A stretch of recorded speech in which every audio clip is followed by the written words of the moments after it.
আজকে শুনবেন আমাদের মামুনখালীর সেই অনাকাঙ্ক্ষিত বক্তৃতা, যিনি সবসময় তার ট্রেনিং অবস্থায় দিয়ে থাকে।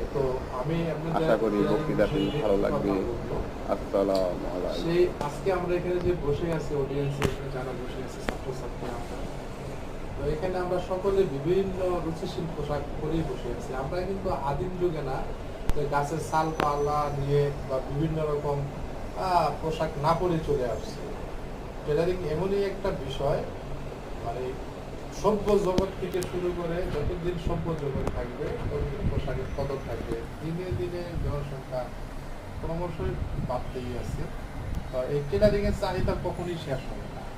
যত জনসংখ্যা বাড়বে তত পোশাকের চাহিদা বাড়বে। সেই হিসাবে টেলারিং এর গুরুত্ব অপরিসীম। আরেকটি বিষয় না বললেই নয়, আমাদের এই সমাজ ব্যবস্থায় নারীরা এখনো অবহেলিত। কেননা আজকে ভাইয়ের সংসারে আছে, বাবার সংসারে আছে, ভালো আছে, আর্থিক সচ্ছলতা আছে। আল্লাহ না করুক, আমাদের সমাজে দেখা যায় আমাদের বোনেদের যখন কোথাও বিয়ে হয়, এমনও দেখা যায় তার স্বামীটা,